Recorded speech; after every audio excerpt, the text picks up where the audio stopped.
पलवल में कांग्रेस प्रदेश अध्यक्ष उदय भान ने कहा है कि प्रदेश में हो भाजपा की सरकार बनी है वो वोट चोरी करने बनी है।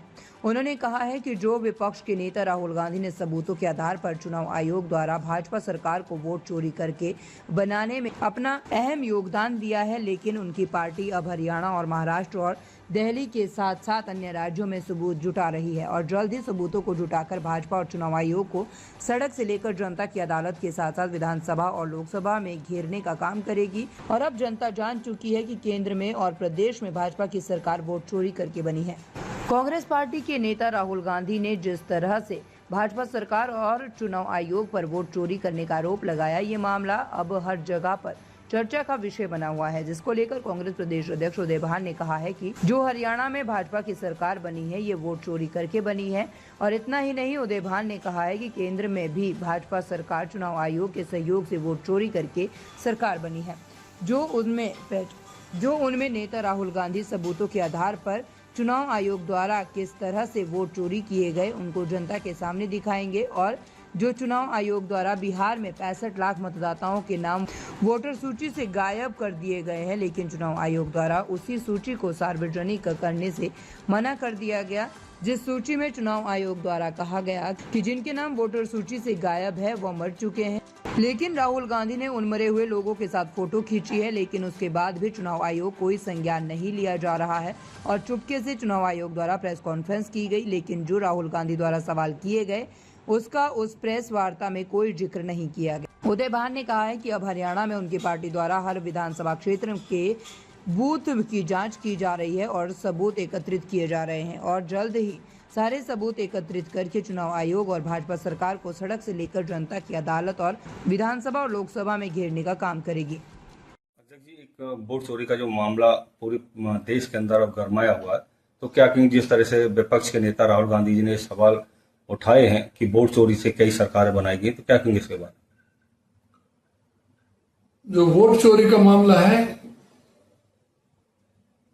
इस संदर्भ में जिस तरह से हमारे नेता राहुल गांधी जी ने सारी देश के सामने, दुनिया के सामने इलेक्शन कमीशन और भारतीय जनता पार्टी सरकार का जो नेक्सस बना हुआ है उसको जो एक्सपोज करने का, जो बेनकाब करने का काम किया,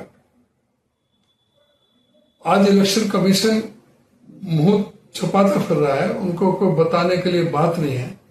सुप्रीम कोर्ट ने इतनी लताड़ लगाई है, इनके पास कोई बिहार का जो SIR हो रहा है उस पर कोई जवाब नहीं है।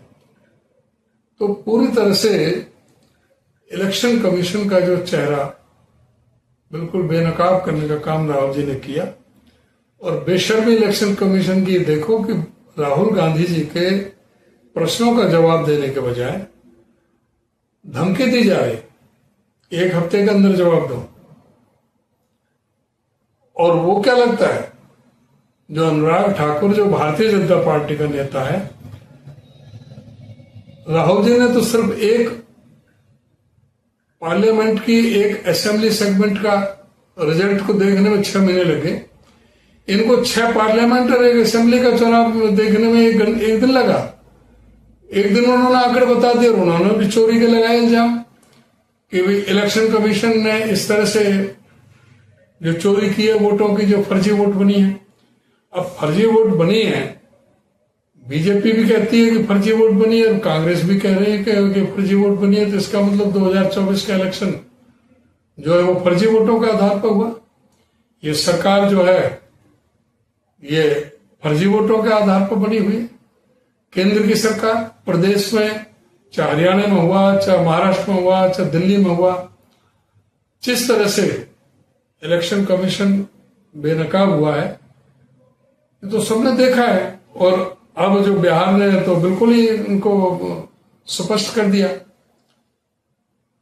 65,64,000 मतदाता जिनकी सूची नहीं देंगे, डिटेल नहीं देंगे, किसकी वोट काटी है, कौन लोग हैं जो मृत हो गए हैं, कौन मृत व्यक्तियों के साथ में राहुल जी चाय पी रहे हैं, ये सारी दुनिया ने देखा है। ये साफ सुथरी सूची बनाने का, साफ सुथरी मतदाता सूची का लिस्ट बनाने का काम ये चुनाव आयोग का है। चुनाव आयोग का ये काम नहीं है कि एक पार्टी के लिए काम करे, वो एक संवैधानिक संस्था है, वो एक पार्टी का एक विभाग नहीं है। देश को इलेक्शन कमीशन पर बहुत बड़ा भरोसा होता है, क्योंकि जो प्रजातंत्र को बचाने के लिए, संविधान को बचाने के लिए, लोकतंत्र को बचाने के लिए, लोकतांत्रिक व्यवस्था को कायम रखने के लिए इलेक्शन कमीशन ही सबसे बड़ा महत्वपूर्ण रोल होता है। उसी से अधिकार मिलता है आम आदमी को वोट डालने का, जिससे कोई सरकार बनती है। अगर उसी में हेराफेरी हुई, उसमें ही चोरी हुई, तो फिर जो सरकार चोरी की होगी तो वो जनता को प्रतिनिधित्व नहीं करेगी। तो इसलिए बहुत आवश्यक है कि आज जो इलेक्शन कमीशन जो एक्सपोज हुआ है, इसको आज पूरी तरह से मंथन करना चाहिए। अगर ये संभव इनके बस का नहीं है तो इनको रिजाइन दे देना चाहिए। ये अगर जो कर सकने की स्थिति में नहीं है, देश को साफ सुथरी मतदाता सूची चाहिए, और उसके लिए कांग्रेस पार्टी सड़क से लेकर विधानसभा, संसद और जनता की अदालत तक हर जगह पूरी तरह से लड़ाई लड़ेगी, और कोई भी इस तरह से फर्जी मतदाता सूची नहीं बनाने दी जाएगी। जिस तरह से पानीपत में एक सरपंच का मामला सामने आया, जो सुप्रीम कोर्ट ने जिसको पहले हारा हुआ था और 51 वोटों से विजयी करार दिया गया है, क्या कहेंगे इस बार? उससे भी ईवीएम का मैनिपुलेशन जो है वो एक्सपोज हुआ कि वे किस तरह से जो ईवीएम को भी मैनिपुलेट किए। पहले ईवीएम से चुनाव हुए थे, सरपंच के 6 बूथ थे, 300 वोटों से हरा दिया, और बाद में 51 वोटों से जीता है। 51 वोटों से जीता है तो उससे पता लगती है कि भाई इलेक्शन कमीशन की क्या महिमा चल रही है। ये तो नया एक कीर्तिमान स्थापित किया हरियाणा में, और उसी तरह से यहां पर चंडीगढ़ में जो अनिल मसीह ने जिस तरह से वोटों की चोरी की नगर निगम के चुनाव में, लेकिन उसका भी कुछ नहीं किया। और इलेक्शन कमीशन तो इतनी उस पर आ गया बेशर्मी पर, हाई कोर्ट ने हरियाणा के मामले में हाई कोर्ट ने आदेश दिया था इलेक्शन कमीशन को कि वो सीसीटीवी फुटेज और जो पूरा जो वोटर लिस्ट के जो डिजिटल जो है वो सभी वो प्रोवाइड करने के लिए कहा था। और इन्होंने आनंद फानंद में कानून ही बदलवा दिया जो 1950 से चल रहा था। कह दी कि हम नहीं देंगे, डॉक्यूमेंट भी नहीं देंगे।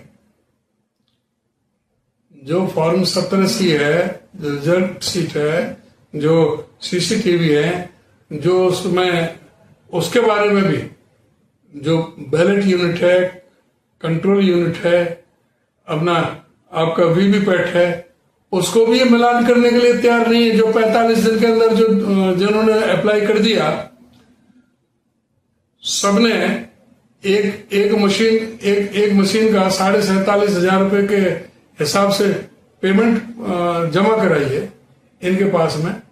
उसके बावजूद भी उनकी भी गिनती नहीं कराने को तैयार हो गई, जबकि सुप्रीम कोर्ट का आदेश है। उसके बावजूद भी तो ये इलेक्शन कमीशन का जो ना हर जगह बेनकाब हुआ है, और इसके खिलाफ कांग्रेस पार्टी मजबूती से लड़ेगी। और हरियाणा में भी जो गड़बड़ियां हुई हैं उसकी जांच हम कर रहे हैं, और बहुत जल्दी सारी उसको जांच के बाद में रिपोर्ट सामने आएगी।